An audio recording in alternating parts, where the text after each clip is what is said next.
now that gay people are allowed to adopt kids, the new gay thing in Manhattan is to be a parent. 10 years ago, this was unheard of. Then it was all about having a Shar-Pei puppy. The more wrinkles, the better. And you never see Shar-Peis on the street anymore, like inline skates. They're all gone. Where did they go? You see, I think the gay guys dropped off their Shar-Pei puppies at animal shelters on their way to JFK to pick up their new adopted third-world babies. These days it's all about Baby Gap and Abercrombie kids. It's about play dates and hunky pediatricians with tattooed forearms. But Dennis and I will have none of this madness. You see, neither of us are ready to accept the special challenges presented by a severely handicapped Romanian child or a baby who was born addicted to crack and only has half a brain. As Dennis says, that's what they give us. The day-old bread kids, the dented can kids. And we don't want them. English author Dora Russell once said, "We want a better reason for having children than not knowing how to prevent them." And in today's society, it's not so much not knowing how to prevent having children, it's looking for the reason to have them in the first place. So people today should embrace the idea of free thinking and self-understanding, and let slide the idea of 2.5 kids and a white picket fence. I kid you not, by Augusten Burroughs. So are you guys going to have kids? And people ask us this as though it is the single defining proof of our commitment to each other. God, no. And I usually make a face as though asked if I'd like to have my intestines surgically removed to the outside of my body. But you'd make such good parents. Yes and no.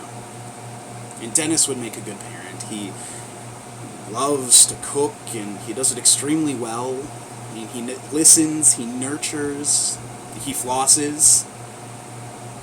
But this relationship contains two people, and one of them is unfit.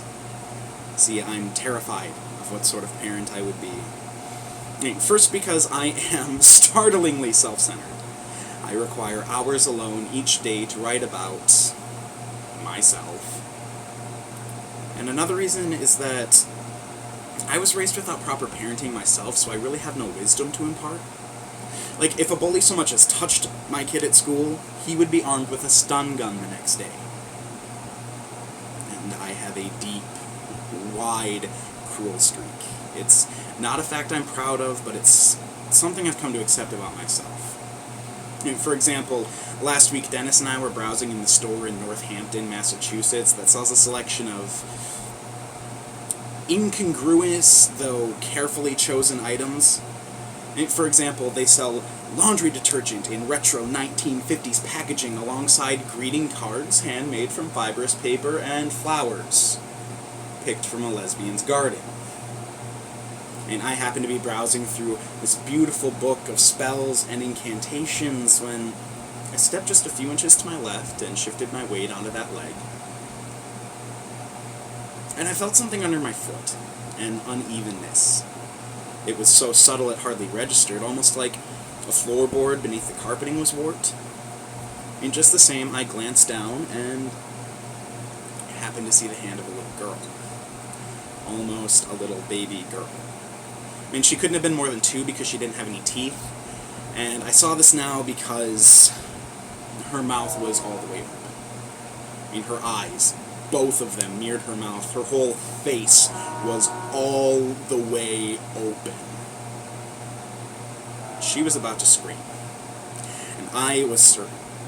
You see, the wonderful thing about children is that they do not yet have complex emotions, and they cannot hide them. And she was feeling the shock of pain in her little fingers, and she was going to scream. And I quickly slid away, and that little girl screamed. It was shrill and passionate. And her mother came immediately to the rescue. I mean, the mother had been standing just a few feet to the left of the little girl, inspecting some soy-based gift-wrapping paper, but was now crouched down to be face-to-face with the little screaming girl thing. "What's the matter?" she asked in that musical tone of voice that only parents use. And the girl would only win. I mean, she was too young to form thoughts, let alone sentences, and she only looked vaguely in my direction and then back at her mother, screaming and streaming tears. The store had thoughtfully placed items for small children at floor level next to the register where I had been standing next to, or actually on top of, the little girl. I mean, these were cute toys. They were colorful and soft. They had tiny little stuffed lambs with black collars, and a number of blocky wooden cars and trucks, and these squishy plastic things that had bubbles trapped inside neon liquid. And the girl reached her damaged hand out towards her mother, but because her sense of direction was not yet fully formed, it landed on the shelf amongst the toys. "No, you are not getting one of those, and I want you to stop crying this instant." And the girl cried harder. And the mother picked her up and scolded, "What's gotten into you? Why are you acting like this? Do you need a nap? Well, we're going to go home, and I'm going to put you down for a nap." So now the little girl would be punished after having her hand stepped on by a gay guy from New York. Horribly, I laughed. And the poor little girl had been crawling along the floor next to her mother when suddenly I crushed her little fingers flat into the carpet. Now scolding, and soon a nap. And I was entirely off the hook. Like, it was sheer luck some other mother hadn't seen what had happened and come to the rescue. "No, that bad man there stepped on your little girl's fingers." The fact is, life is hideous. And it's a good thing this little girl learned it now. I convinced myself of this later because later I was feeling remorse. And I was feeling awful that I hadn't rushed over and explained what had happened, and then the little girl would have been scooped up and soothed and made feel better. Instead, she learned that life is stunningly, painfully unfair. I mean, with my left shoe, I had sealed that little girl's fate. A life on the therapist's couch and tens of thousands of dollars to explore a paralyzing obsession with men's feet. And still, I do sometimes fantasize about what it would be like to have a child. I mean, perhaps a little girl like the one whose fingers I had accidentally crushed. And I already know what her name would be. Malibu. In an age of Mayas, Karas, and Naomis, Malibu is refreshingly sunny.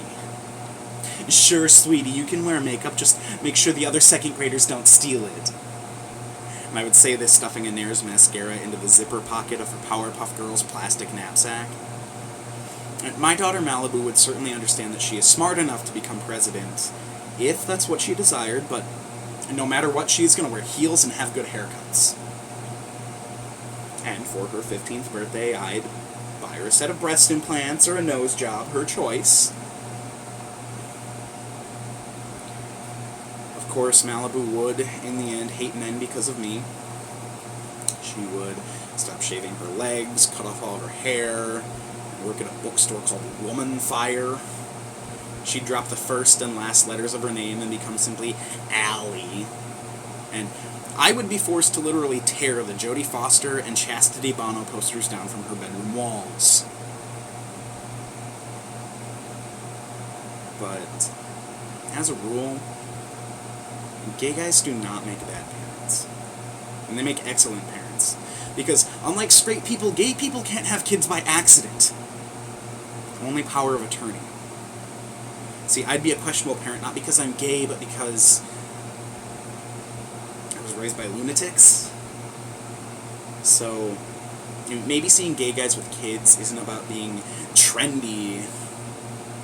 Maybe it's about progress. And maybe the reason I never see Sharpays on the street anymore is because they're all inside.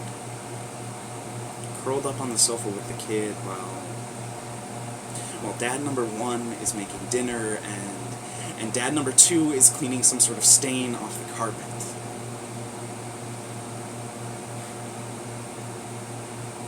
And the people who want to have kids,